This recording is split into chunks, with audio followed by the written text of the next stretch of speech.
आज का बाइबल का वचन यशाया का ग्रंथ अध्याय 25 वचन 6 से 10 और आज का सुसमाचार सन मत्ती के अनुसार अध्याय 15 वचन 29 से 37।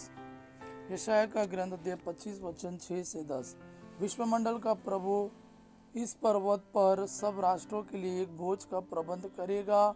उसमें रसदार मांस परोसा जाएगा और पुरानी तथा बढ़िया अंगूरी। वह इस पर्वत पर से सब लोगों तथा सब राष्ट्रों के लिए कफन और शोक के वस्त्र हटा देगा। वह सदा के लिए मृत्यु समाप्त करेगा। प्रभु ईश्वर सबों के मुख से आंसू पोंछ डालेगा। वह समस्त पृथ्वी पर से अपनी प्रजा का कलंक दूर कर देगा। प्रभु ने यह कहा है। उस दिन लोग कहेंगे, देखो यही हमारा ईश्वर है, इसका भरोसा था। यह हमारा उद्धार करता है, यही प्रभु है, इस पर भरोसा था। हम उल्लसित होकर आनंद मनाएं, क्योंकि यह हमें मुक्ति प्रदान करता है। इस पर्वत पर प्रभु का हाथ बना रहेगा, किंतु जिस तरह तिनके खाद के ढेर में रौंदे जाते हैं, उसी तरह मोआब प्रभु द्वारा रौंदा जाएगा। आज का सुसमाचार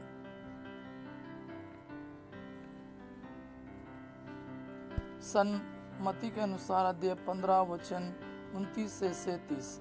ईसा वहां से चले गए और गलीलिया के समुद्र के तट पर पहुंचकर एक पहाड़ी पर चढ़े और वहां बैठ गए।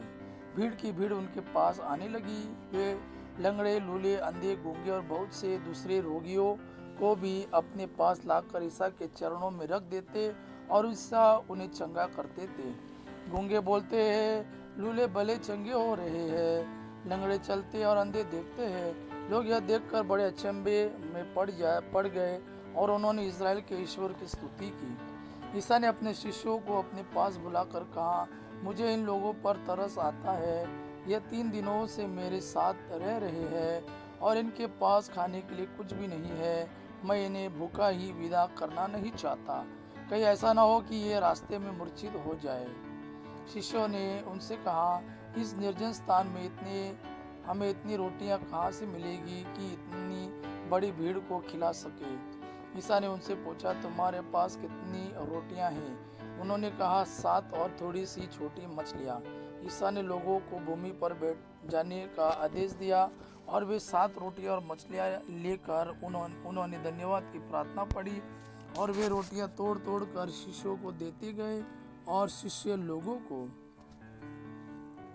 सबों ने खाया और खाकर तृप्त हो गए और बचे हुए टुकड़ों से 7 टोकरे भर गए। यह प्रभु का वाणी है। प्रभु को धन्यवाद। आबा पिता की महिमा और पुत्र यीशु का प्रेम आप पर सदा सर्वदा बना रहे। आमीन।